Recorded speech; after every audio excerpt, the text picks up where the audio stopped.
Buenos dias. Good morning. We'd like to invite you to join our first session. That will begin at 8:30. Selamat pagi.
Buenos dias.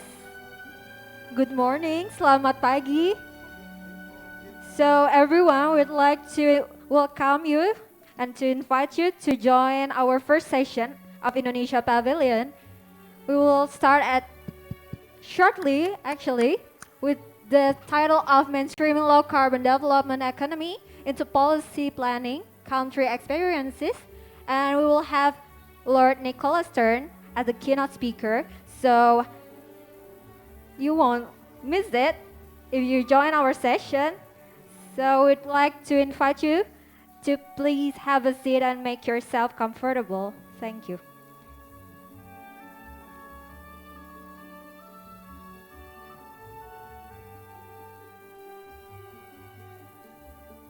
We'd like to inform you for those who join our session will get this beautiful souvenirs from Indonesia. And for the information of Pavilion Indonesia, you can check it on our website, indonesiaunfccc.com. So once again, I would like to invite you to join our first session to get these beautiful souvenirs. Okay? Good morning. Buenos dias. Selamat pagi in Indonesian bahasa.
A very Warm welcome to all of you, participants and delegates. Once again, we'd like to invite you to join our first session of Indonesia Pavilion that will begin shortly. And a beautiful souvenir for those who attend our first session. The session will have the title of Mainstreaming Low Carbon Development Economy into Policy Planning, Country Experiences.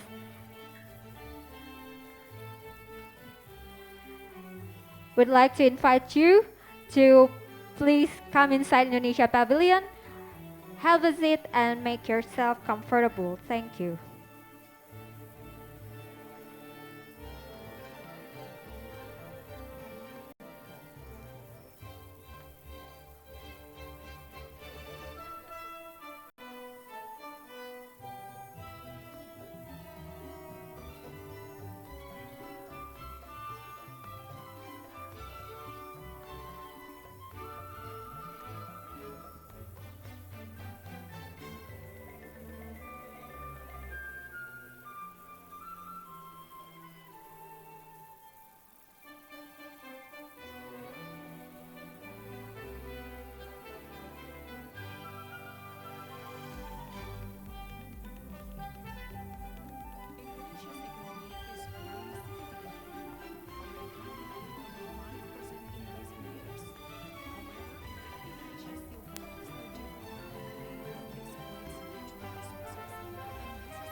Buenos dias, ladies and gentlemen.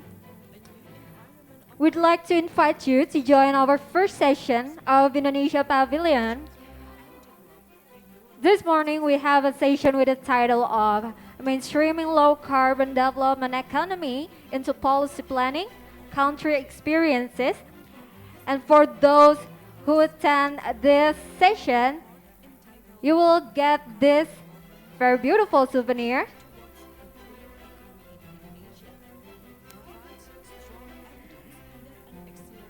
So we'd like to invite you to join our first session that will begin shortly and get this beautiful souvenir.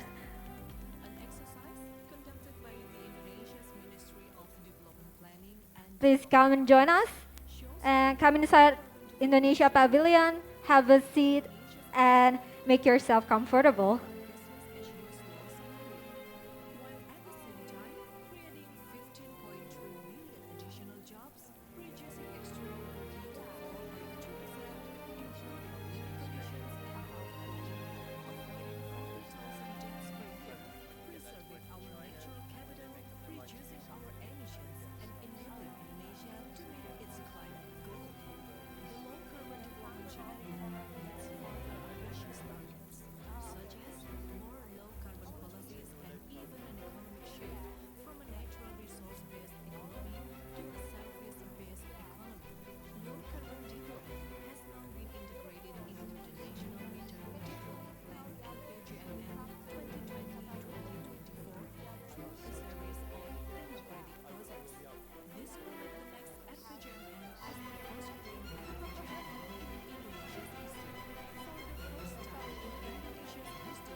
once again, we will invite you to join our first session of today that will have the title of Mainstreaming Low Carbon Development Economy into Policy Planning, Country Experiences. And for those of you who attend our session, we'll get the beautiful souvenirs to Indonesia. We have, you know, this leather wallet. Yeah. Go show aja, Pak. Oke, oke.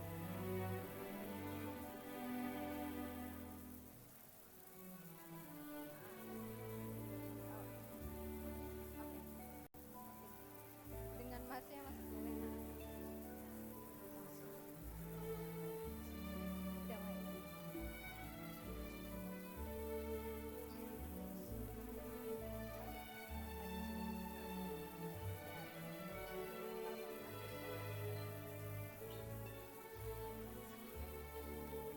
Ladies and gentlemen, we are gathered here on this very fine morning to commemorate the fifth day of Indonesia Pavilion.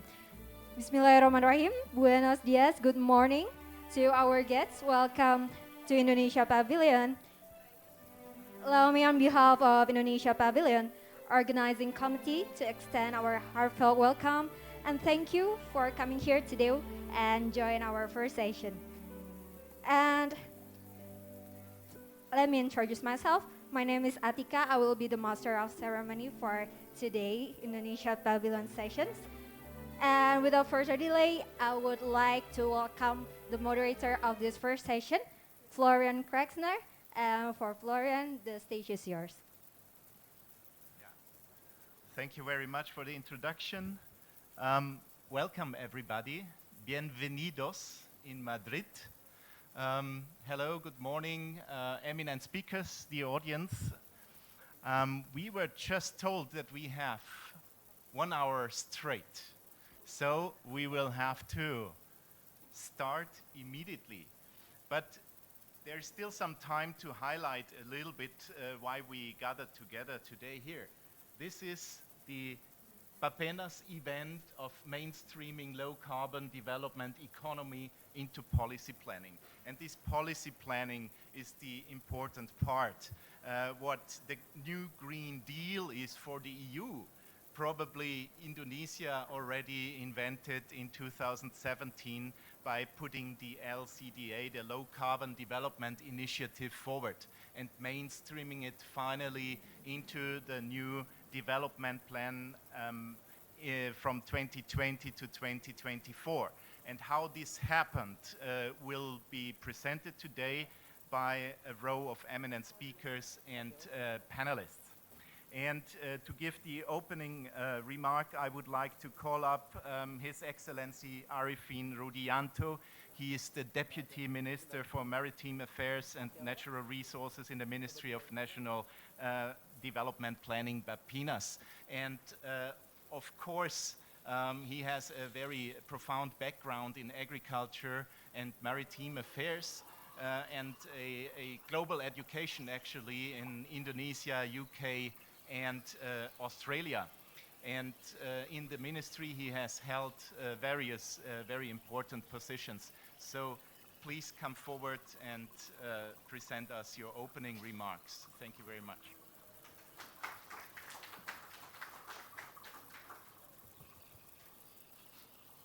Excellency, Professor Lord Nicholas Stern, LCDI Commissioner and Co-Chair of the Global Commission on the Economy and Climate, Honorable Speakers, distinguished guests, ladies and gentlemen, very good morning to all of you.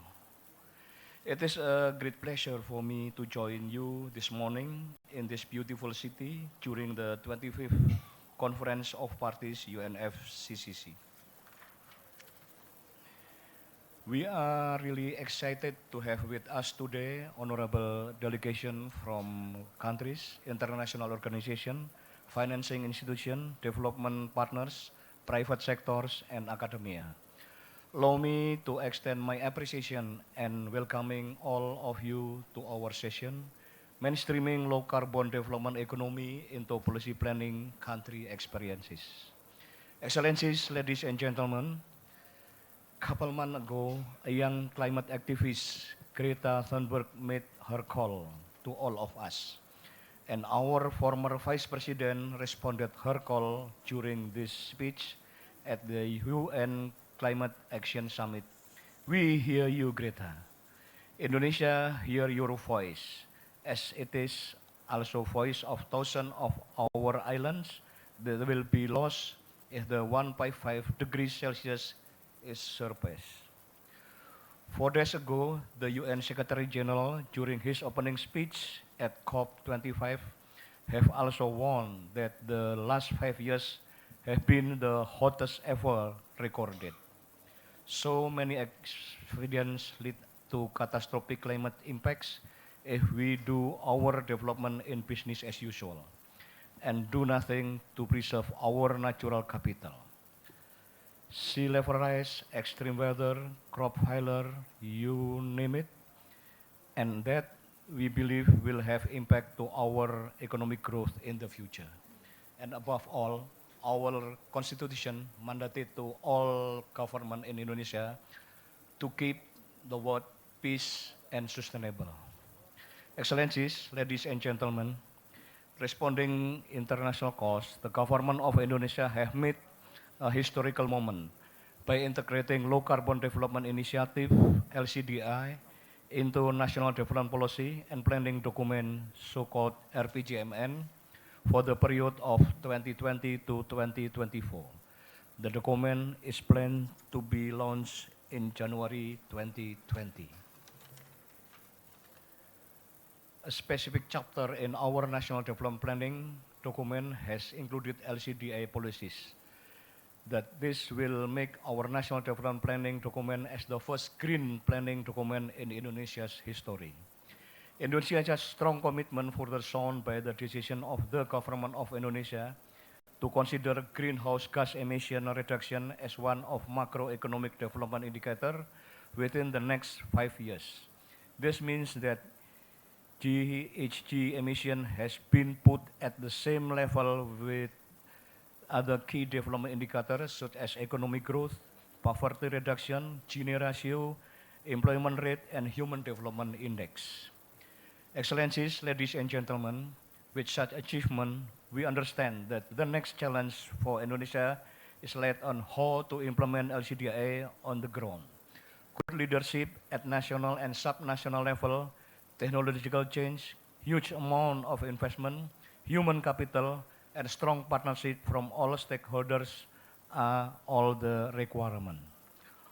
Our findings shows that to achieve the desired economic growth target in the RPJMN 2020-24, we need to boost total factor productivity through improvement of green innovation and technology alongside to investment. In energy and industrial sector, for example, we need to have a clear delivery strategy how to transform our current high emission energy sources toward green energy supply that could meet the increasing demand. This LCDI transition, we believe, will include both technological and policy changes.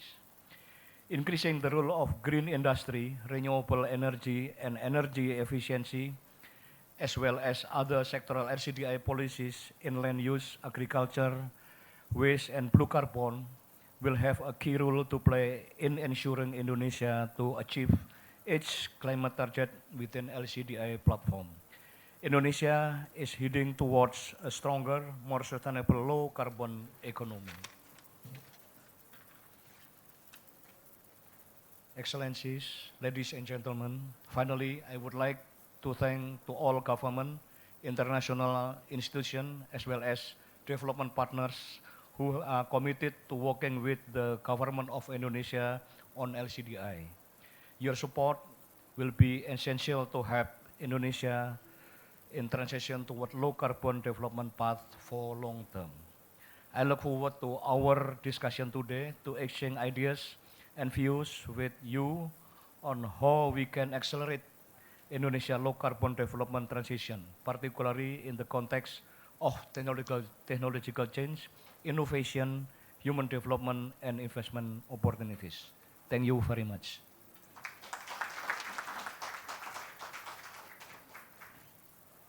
Thank you very much, Excellency Arifin Rudianto. And we have one more, so to say, keynote speech this morning before we go into the panel discussion. And this speech will be provided by Lord Nicholas Stern. I think there is not a lot we have to say about Professor Stern. He's holding the IG Patel Professor of Economics and Government at the London School of Economics. Also there he's the chairman of the Grantham Research Institute on Climate Change and the Environment and heading the India Observatory. At the same institution, he has been the president of the British Academy from 2013 to 2017 and has been elected a fellow of the Royal Society in 2014. Professor Stern, the floor is yours, please.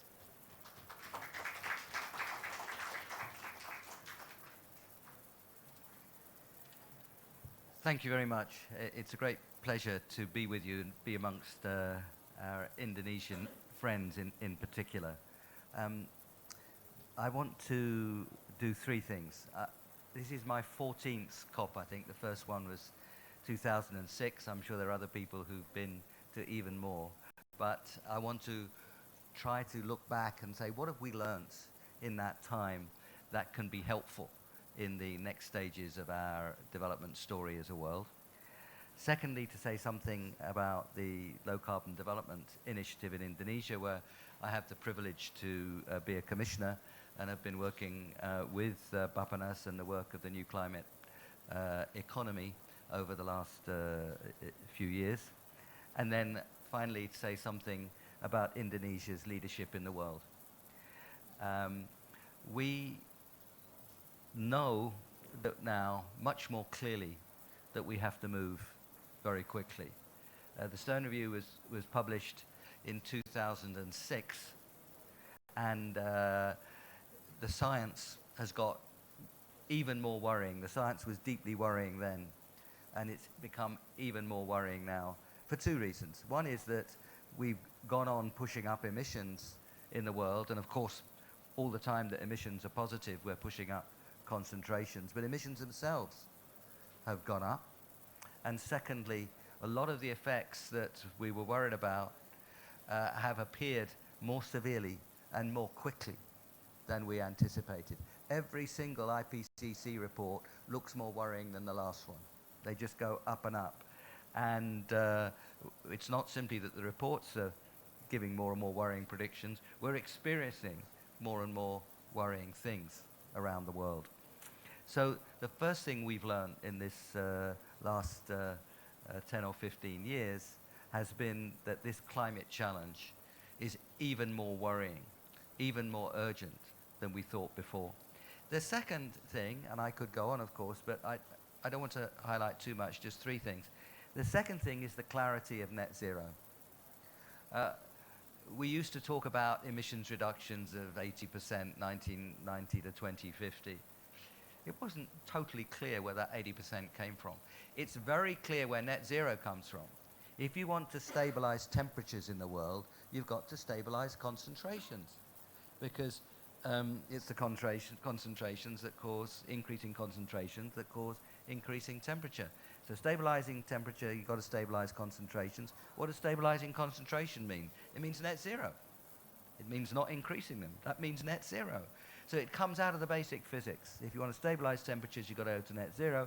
Then the issue becomes, when do you go to net zero? The earlier you go to net zero as a world, excuse me, the earlier you go to net zero as a world, the lower the temperature at which you stabilize. And we've learned very clearly that we'd better be looking for 1.5, because the difference between 1.5 and 2 is very big.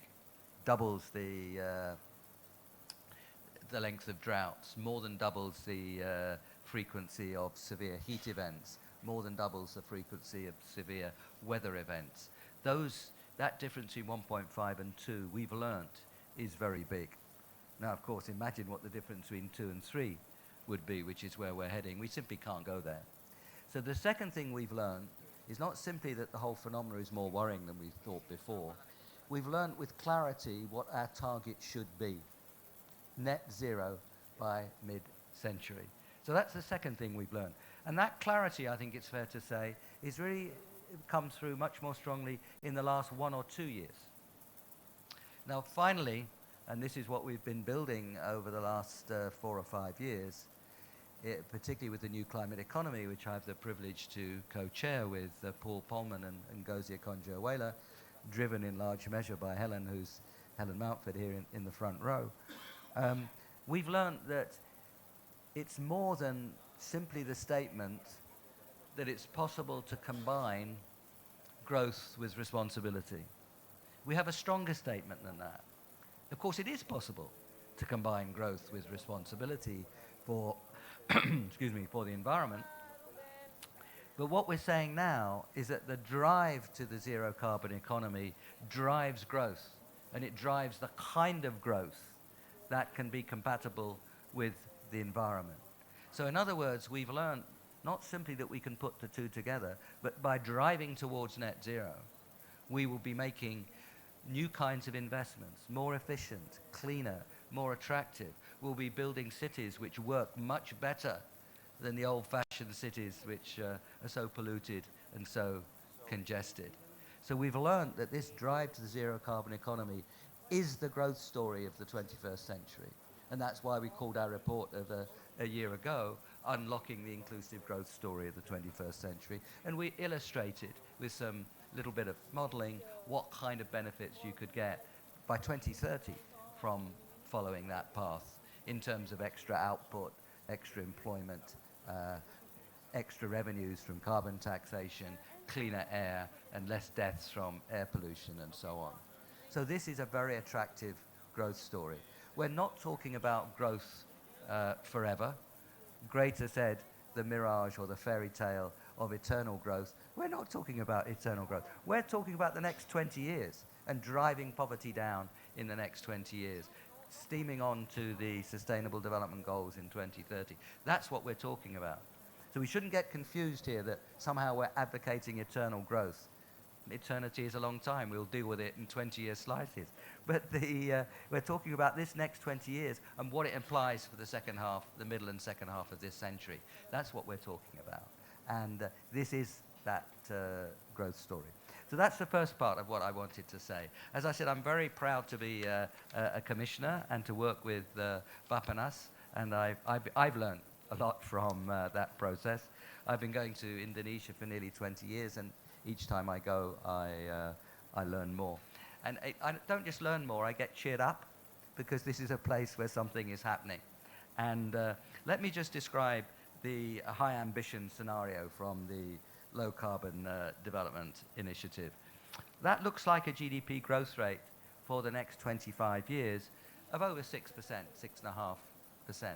Now, that would be wonderful if that's possible. Population growth rate will come down. So that will turn out to be a growth rate in per capita, ballpark 5% or more. That's surely a very attractive story. That brings poverty down, and it brings jobs.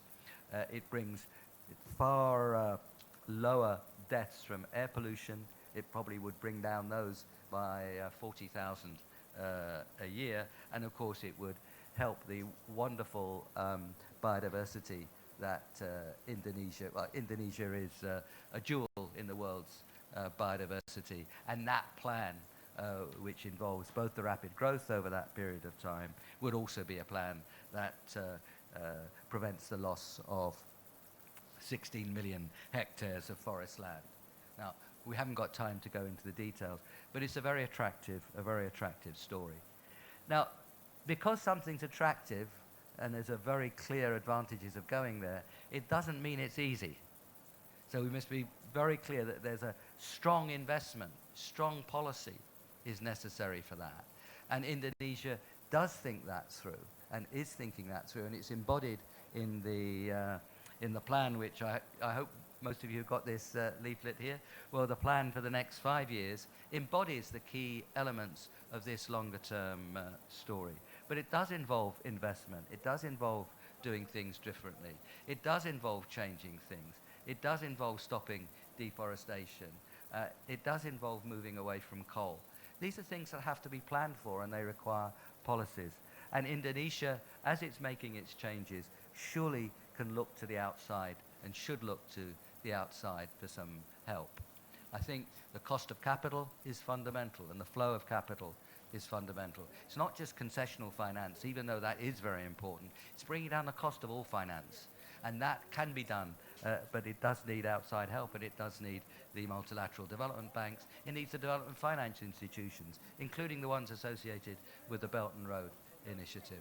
This is a story then that where outside through the cost of capital and through technology can be very helpful. And so I think Friends of Indonesia should be pushing the rich countries, particularly on those two fronts, the cost of capital and on technology. Let me underline also that the world will be looking, and this is really the last part of what I want to say, Indonesia influencing the world. Indonesia is a very big, important country. It's making these changes. Others will look at the Indonesian experience and learn from the Indonesian experience. Indonesia also is a country with very different regional characteristics. On my very first visit, I went to South Sulawesi, and of course, in the next one, I went to Sumatra, and you learn very different things in different places. That variation, that heterogeneity in Indonesia allows you not only to do some learning from within your own differences, but also allows the rest of the world to understand in a strong way how different characteristics can lead to different strategies. So the world will learn from Indonesia, and it's very important that you let the world know what you're doing. But the world will also be led by Indonesia in terms of international discussion. You are a very big country, a very important country. Other very big countries like Ethiopia, Colombia, and Vietnam, just to look at sort of across the world's continents, will also be important examples. That kind of grouping of countries will be very powerful in the international discussions, and they should be very powerful in the international discussions. There's always the very big countries or blocks like China and India and Europe and the US. They will be very influential too. But we cannot leave the world discussion to those groups. It's very important that there are strong other voices of a size that matches those big places. And I believe that Indonesia, with some other countries working together, can be very powerful in driving the whole international story forward. So above all, this is important for Indonesia, but it's important for the world in terms of emissions, and it's important for the world in terms of examples and the political coalitions that can drive us to a good result. So the very best of luck. We will try to help in our small way, but we salute you in what you have done and what you will do. Thank you very much.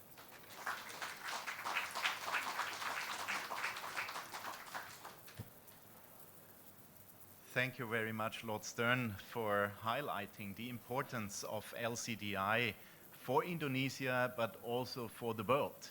And the interesting thing now, which we would like to elaborate here, is how others in the world could learn from the lessons that Indonesia experienced here. And in that sense, we have put together a very eminent discussion panel here. Before calling up the participants, I'd like to mention that we also would like to welcome here the Vice Minister for Environment and Forestry of Indonesia, His Excellency Alue Doong. Welcome, and thank you for joining us here. Okay, so in the sake of keeping the time and maximizing our discussion time here, I'd like to just mention very shortly the background of our participants here and call you up at the same time. And ladies first, I'd like to start with Megan Argerio. She is the head of the international programs at Climate Works in Australia. Please come up to the floor and pick a seat. By the way, we had planned for 5 participants. Unfortunately, the director for climate change of the Colombian Ministry for Environment didn't make it here. So we will be 4 speakers, which is, on the other hand, very good because we can elaborate a little bit longer on the experiences in Indonesia. As a second eminent participant, I'd like to call up Mrs. Helen Mundford. She's the Vice President for Climate and Economics at the World Resources Institute, a major collaborator in the LCDI initiative.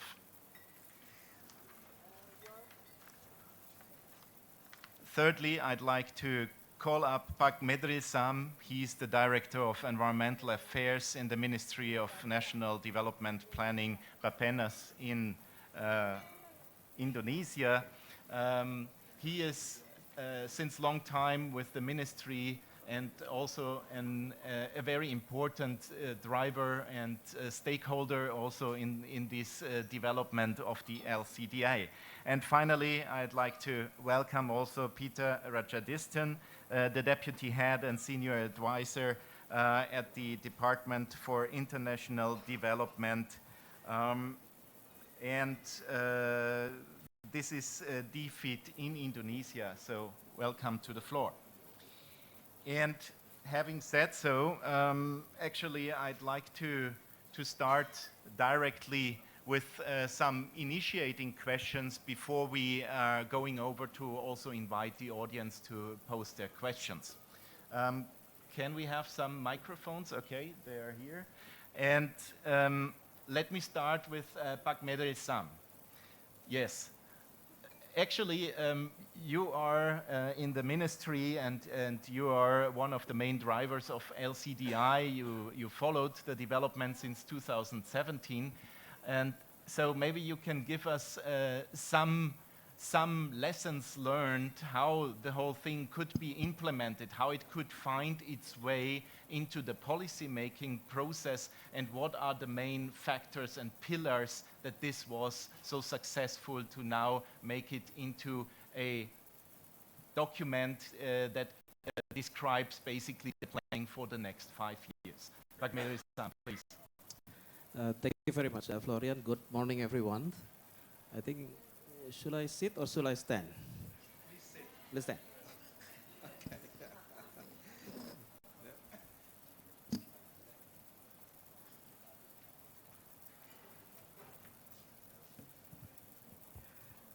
Thank you very much, Florian, and Honorable Vice Minister, Pak Alu Dohong, and Pak Deputy Minister, Pak Arifin Rudianto. Good morning. Thank you for the questions. Actually, this is a long story. It's not a short story if you ask me about the background and so on. But in short, basically, climate change at the beginning in the planning arena, it's like, small fires in a very dark rooms, actually. Why I said that? Because it's enlightening us, actually, this climate change issue. Because we are very aware, after we learn to understand about the climate issue, then we are very aware that climate change is now happening. And of course, since the climate change is happening, and we are very aware as well that we could not do our development as business as usual. And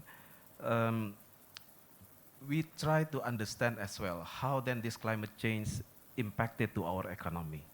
And of course, when we try to exercise and when we try to do some kind of scenarios, modeling scenarios related to our development, then we found out that we believe that actually economy and emission reductions can hand in hand together.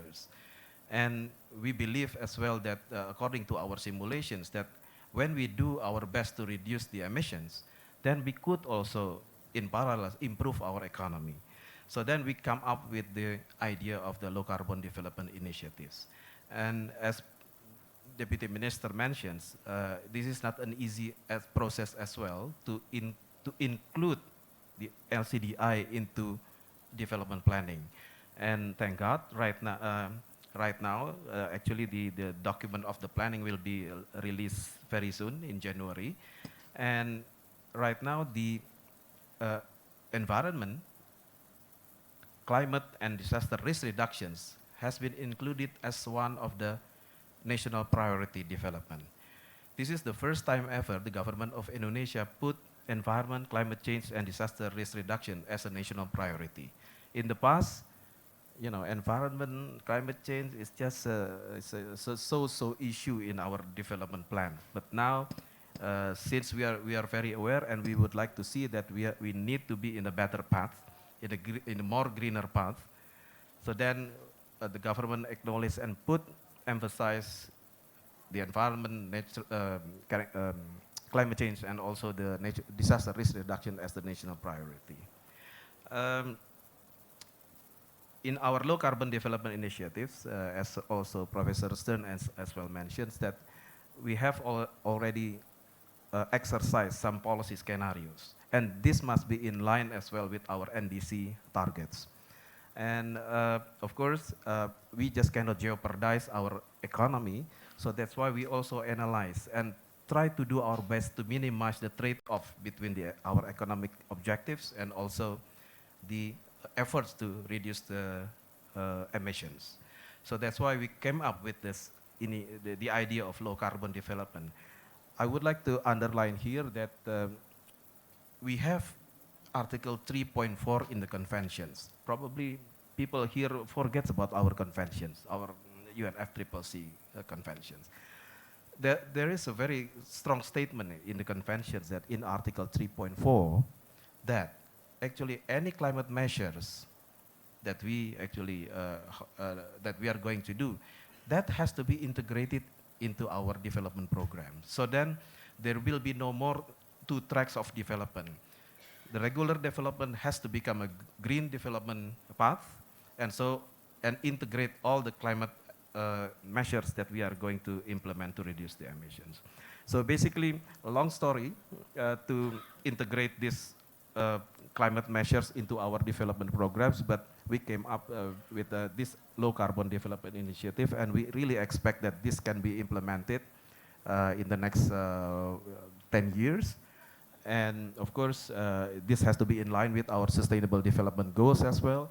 And we really like to have a very good support from all of you, not only from the government side, but also from the private investors, and including also the support from the communities as well. Thank you, Ban.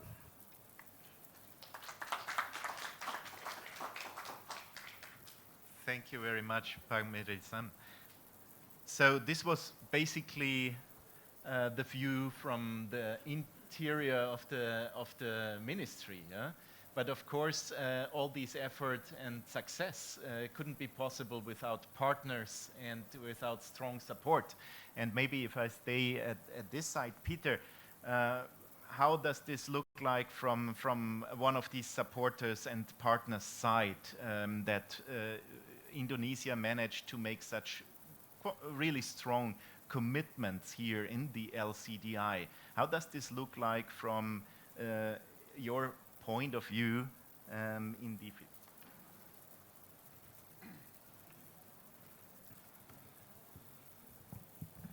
Good morning, ladies and gentlemen. Babak Menteri Alu, Vice Minister Rudi, colleagues from Bappenas and the wider government of Indonesia, and fellow panelists. First of all, let me say it's a real pleasure to be here, and as our colleagues have said, I work for DFID in Indonesia, and we've had the pleasure of working closely with colleagues from Bappenas and the government of Indonesia on the Low Carbon Development Initiative for a couple of years now. But I think it's also worth starting by saying that LCDI is not the start of the journey in demonstrating government of Indonesia's commitment to a low carbon future. I think when we look back at issues such as the moratorium on new forest clearances, and also the work on restoring, I think, around 2.4 million hectares of degraded peatland, we can see that there's a really strong commitment on which the LCDI is built. For us, I think the LCDI really demonstrates an important paradigm shift, as the title of the report says, because in effect LCDI is taking a whole of economy and whole of society approach, and in many ways sets a very high bar for others to follow in thinking about longer-term low-carbon development planning. For us, I think the Low Carbon Development Initiatives is a really important roadmap with very clear actions and key indicators in important sectors from an emissions perspective. In the forest and land use sector, targets around avoided deforestation and restoration, and on energy, on renewable mix and energy efficiency. But for me, I think one of the strengths of the LCDI is that it not only looks to implement the NDC targets that Indonesia has set itself and committed to, 29% against business as usual unconditionally, and 41% reduction business as usual with international support. But also, I think more importantly, it also demonstrates how one can support the delivery of wider Government of Indonesia policy objectives when one looks at GDP, poverty reduction, and inclusive economic growth. And so in many ways, I think the LCDI report speaks to colleagues in many different government departments who might not ordinarily be a target audience for a low-carbon strategy. And I think that's where one of its strengths lies. I think also the process now in terms of incorporating the LCDI into the 5-year development plan, the RPGMN, is really important as it will in effect mainstream this ambition into mainstream public administrative processes in terms of monitoring and reporting and indeed identifying the data on which we will know whether progress is being made. And finally, from a donor perspective, I think we've talked a lot about Paris commitments at COP25, as you might imagine, but I also think it's really important to think about the Paris principles, because I think for us the LCDI provides a really useful framework and narrative for a range of development partners to work with the Government of Indonesia with a very clear and compelling and persuasive vision for the future development trajectory for Indonesia, but with very clear identified targets of action both in terms of themes but also geographies as well. And I think from us that will help us reorientate a greater proportion of our support and work with RI, who've been our implementing partner and provided much of the technical expertise and support here. And also I'd like to thank colleagues of mine at DFID Indonesia, notably Celine Garbett-Shields, who was my predecessor who's launched this program, and also my colleague Ida Suryani, who's one of the key advisors that worked with us on this back in Jakarta. So thank you very much for your time.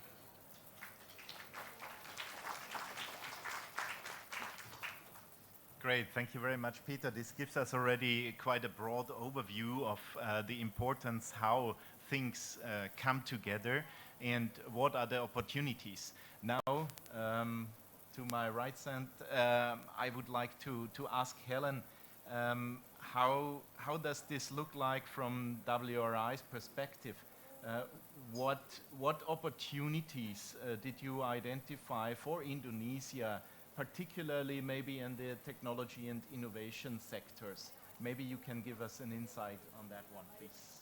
Yes, or the microphone is in front of you on the table. You can also Thank you very much.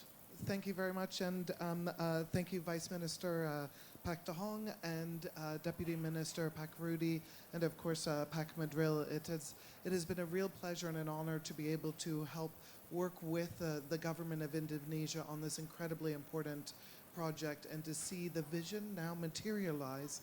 I think it's really an opportunity for other countries to learn from Indonesia as an example on how you can integrate low carbon development directly into the economic development plan.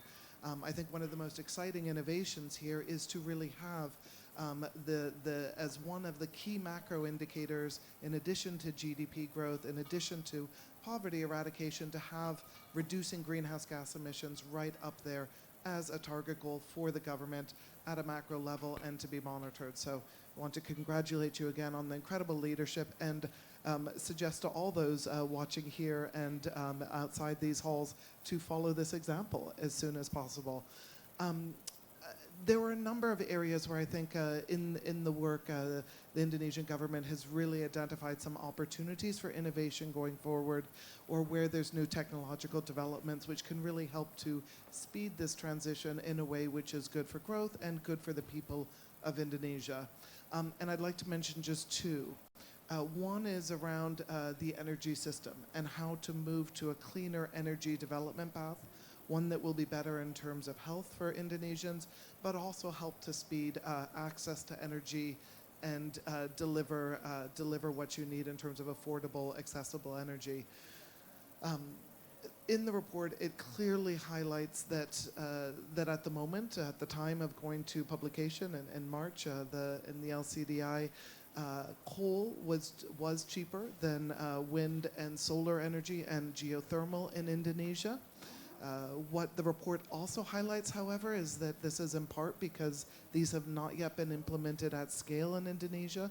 And what we have seen around the world in terms of the rapidly falling costs of renewables and also the new developments around battery storage technology, which can increase the integration into the grid and also provide for distributed renewables, is quite remarkable. So in the report, it then shows that in terms of benchmark prices, regional benchmark prices, it's very likely that these renewable energies are very quickly going to become cheaper than coal just on a cost basis, a direct cost basis. Beyond this, it indicates how much the cost of coal is to Indonesians directly in terms of local air pollution costs. And when you actually take in just some of the cost of health of Indonesians of coal-related air pollution, it becomes clear even today that renewables are cost competitive and should be a first choice going forward for Indonesia. Now, as Nick Stern mentioned at the start, there's certainly a challenge on financing and how to move quickly at the right scale. I think he highlighted some of the opportunities there in terms of bringing down the cost of capital, but also the importance of the international community supporting this ambitious transition in Indonesia. It's very clear that going towards a low-carbon economy is going to be better for growth, better for the people of Indonesia. That's absolutely clear, but it will also require significant investments. So getting the support for that transition to speed that transition is absolutely critical. So that is one where I think we're seeing incredible developments around the costs falling, the opportunities around renewable energy and battery storage, which hopefully will open up an even better pathway for Indonesia going forward. The second innovation I'd like to briefly mention is a policy innovation. And it's actually not that new, but it's something which I think is important for Indonesia potentially going forward, which is really around carbon pricing. This is something which was mentioned in the work of the LCDI as an opportunity to go towards more ambition, to help create markets and to actually attract finance to help support the transition. So what we've seen now is that there's really building momentum around the world for carbon pricing. We have 76 countries, states, or provinces which now have carbon pricing in place or are about to start it around the world, and that covers about 20% of global greenhouse gas emissions. Even just this year, Argentina, South Africa, and Singapore started carbon pricing schemes. So this is something which I think is important to consider in Indonesia. Partly to look at how to help raise revenues and send the right signals to industry and to investors to move towards the low carbon development path you've indicated. Already globally last year we had something like $44 billion raised through carbon pricing mechanisms. So looking at the opportunity for how that can help finance the transition or be part of the financing is important. And of course, one of the critical things on carbon pricing is how to do this well. To ensure that no one is left behind, that low-income and middle-income households are actually better off or at least as well off under the carbon price as they'd be without. And in Indonesia, there's incredible lessons that can be built on from the success of some of the fossil fuel subsidy reforms in the past that you could use in moving forward with carbon pricing in a way which was inclusive. So those are the two areas I would highlight from some of this excellent work. Really looking at how to shift more rapidly to renewables, given some of the new technologies and the falling costs of existing technologies, and also the potential of carbon pricing. Thank you. Thank you very much, Helen. So it always boils down to the carbon price, and this is a very important message we have to send out. And the 70 plus countries or provinces are not enough. And Indonesia is well on track here. Okay, I announced before that unfortunately the climate change director from Colombia's Ministry for Environment couldn't make it. However, the team here has reacted very fast and found the perfect substitution. So let me welcome Ivan Valencia. He is the coordinator of Colombia's low carbon strategy. Please take a seat with us on the panel. But let me continue with Megan maybe.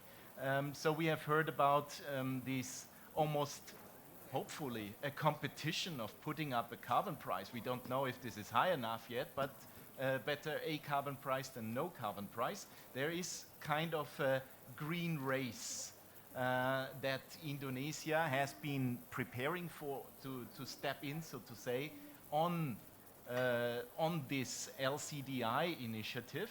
And now is the question, how could Indonesia really benefit from that? How could they manage to step into this race so that things get accelerated? Can you give us an insight here from your perspective? Up to you.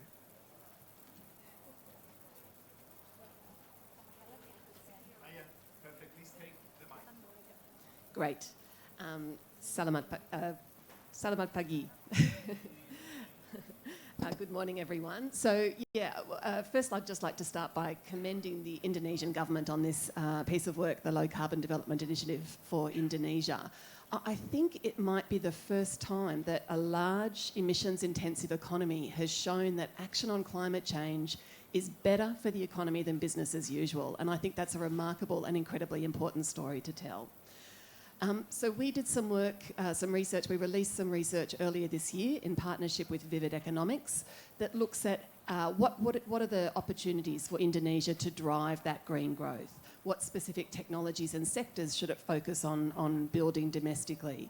So this helps to answer the question of not only what technologies does it need to deploy in order to reduce emissions, but how can it also grow those domestic industries and ideally export markets in order to drive green growth.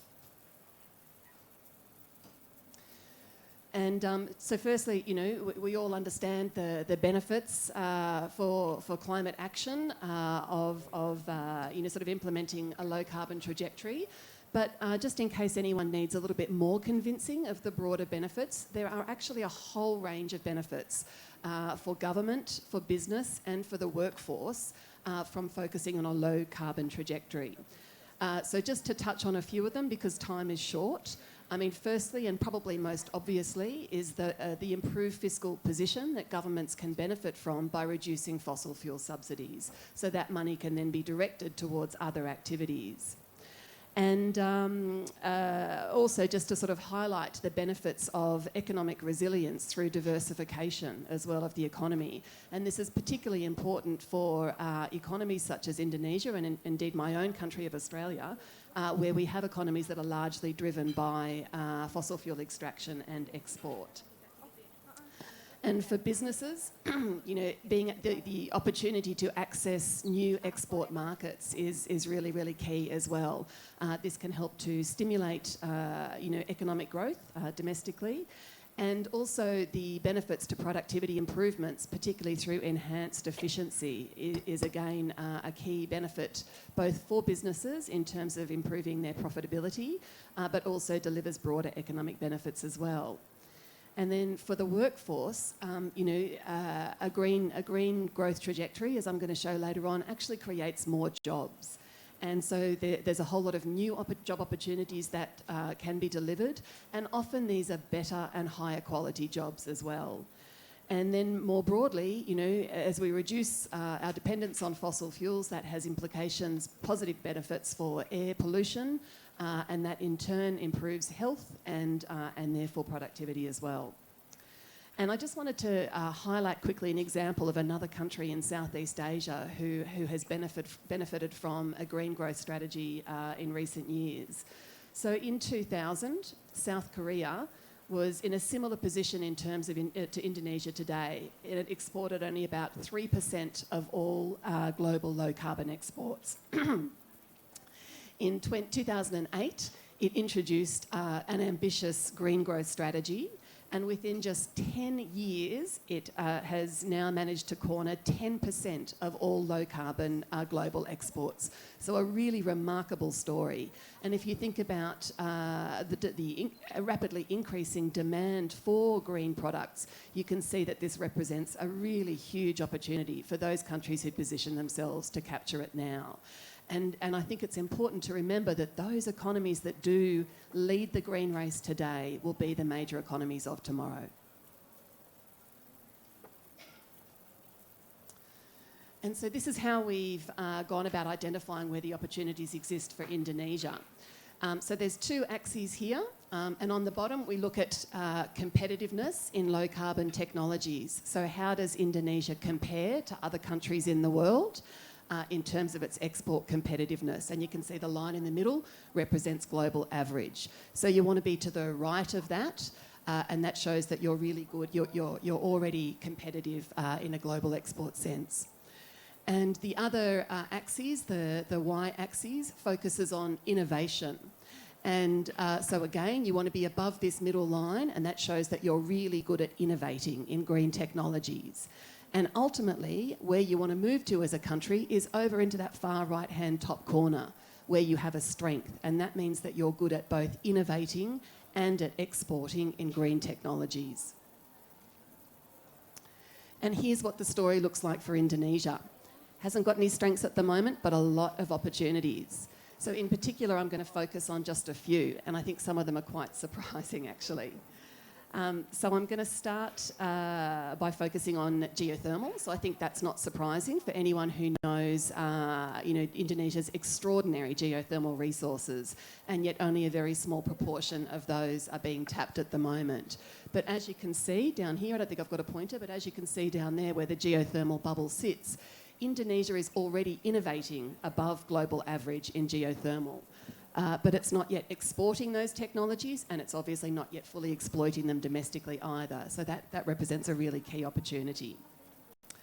The second one I'm going to highlight, which I think is one of the very surprising ones, is industrial energy efficiency. So you see this bubble all the way up here at the top? Indonesia is innovating at almost 8 times the global average in industrial energy efficiency. That's a real strength in terms of intellectual, property and innovation. However, again, anyone who knows the context in Indonesia knows that energy efficiency for a large part is untapped. So again, it represents a really huge opportunity for the country. And most of the patenting or the innovation expertise there is coming from opportunities or technologies and processes to reduce CO2 emissions from chemicals and metals manufacturing. So this is something the whole world needs at the moment. We all need to figure out how to reduce these emissions more effectively. So again, a really good opportunity for Indonesia. Another surprising one I'm going to highlight is wind down the bottom there. So Indonesia's not innovating in wind, but it is already above global average in terms of export competitiveness. And I think, again, for anyone who understands, the context in Indonesia, this is quite surprising because there's almost no wind industry at the moment in Indonesia.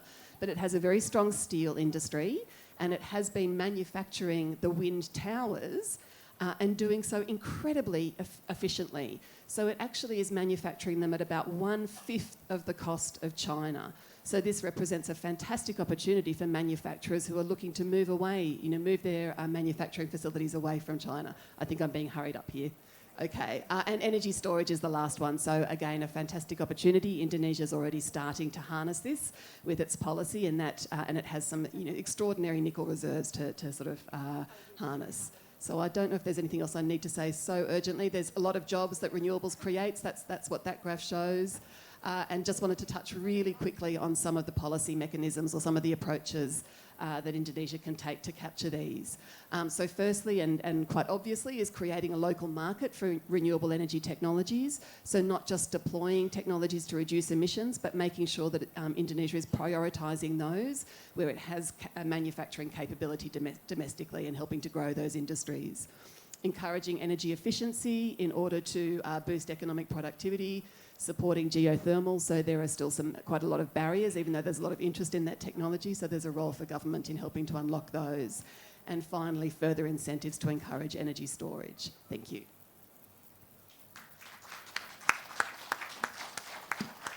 Thank you for this speed overview of these actually very important opportunities, green opportunities. And yeah, if you can distribute then some more information on that, I think the audience will appreciate that very much. But let me get here to, so to say, the only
they start playing in new conditions.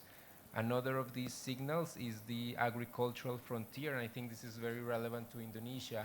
So in Colombia, we basically had an agreement between the agricultural ministry and the environment ministry that we needed to draw the line of of where agriculture should expand and where it shouldn't. So, and this was a very interesting negotiation, but finally we had an agreement and excluded all forests that had been forests by 2010. So if a forest was destroyed after 2010, it needs to revert back to nature. So this basically sends a signal: agriculture should stay in open areas and in areas already developed. And with this, we have engaged in zero deforestation agreements with productive sectors. Just remark on two other big challenges: cattle raising, transportation. And in terms of economic, how do you maintain the economy? Infrastructure, we still have a lot of challenges, and of course agriculture, and how do you keep agricultural competitiveness in a more challenging climate. But I think here mitigation and adaptation go hand in hand, and they are whole part of our strategy. So I would just leave at that my remarks. Thank you. Thank you very much, Ivan. This was really interesting to see how Colombia is dealing with that, and how the innovations are also the driver here. There are a lot of questions still to be asked, but probably in the sake of time, I'd like to ask now the audience to put forward one or two very short, very concrete questions to these eminent panelists. Please raise your hand if you have a question, identify yourself, and let us know to whom you direct your question in the panel. Over there, gentleman over there, first question. Take the microphone behind you. Thank you very much. Greg Walker from Beyond Borders International and the International Environmental Communications Association. Fascinating talks and project, and some of this you've already hit on. What do you see as the biggest challenges or obstacles you face in implementing a low-carbon development strategy? Who should answer your question? I would put it to anyone on the panel. I think they're all well qualified to answer that. Pak Medrisan, fingers are pointing at you in this case. Thank you very much for the question, and this is a very intriguing question, actually. Basically, what we have already done so far is actually to have all the policy scenarios set into the planning documents. But the biggest challenge that we have right now is to deliver all the planning scenarios into the real implementation stage. And actually, the questions will be actually, how are we going to do this? For example, we have already set a very ambitious targets on the renewable energy, share of the renewable energy mix from 9% to increase, to jump into 20% in 2023. So then the questions will be, the big challenge actually, how are we going to do this? I think we need to have a very concrete step and strategy, step by step, to overcome all the barriers and also to achieve all the targets we have already set the scenario, policy scenario in the planning documents. The second one is actually the biggest challenge that we have is actually to monitor all of this progress. It's not easy as well to monitor all the progress that we have already, the plan that we have already set, because the sectors, not only just one sectors, but also covers other sectors like energy, forest, peatland, and so on. So we need to have a very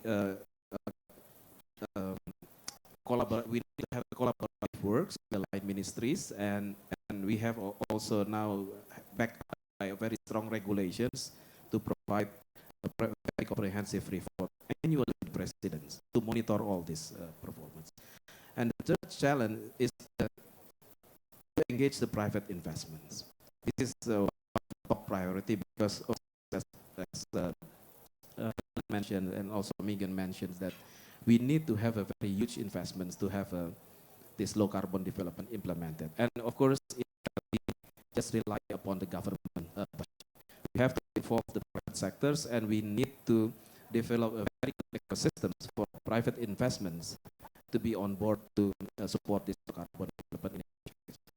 Last but not least, outreach is very also important, so to put understandings better on the low carbon development path, because it's not, we need to, of course, enhance the awareness and the understandings, not only for the central government ministries or institutions, but also to the regional provinces and the local districts and cities as well. So these four are the biggest challenges that we might. I believe this can be handled properly because we have all the support from development partners here, and also from the line ministries and also from the provinces as well. Thank you. Okay, thank you very much, Pak Medelisan. I think this was the perfect last question, and also the perfect answer. So basically, the basement of the building, the basis is built, but there's a long way to go to really put it into action. And I think this also a ministry or some ministries cannot do alone. It needs these international partnerships as we have gathered here. And with that, I would like to thank you, Pak Medelisan, Helen, Megan, Ivan, and Peter for an excellent panel discussion. I'd like to thank the excellencies and the eminent audience here. Thank you very much, and join a big hands here. Thank you very much for the moderator and also the speakers. For the next session, please join the photo session for the quick photo session. To all speakers and moderator, please join in the center of the stage, along with Bapak Nur Hadi Wardoyo and also Bapak Arifin Rudianto.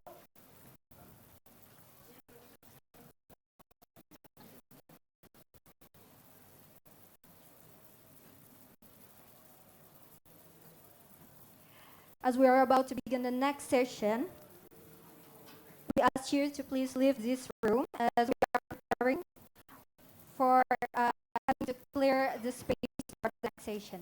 So, everyone, we'd like to ask you to please leave this room. Thank you.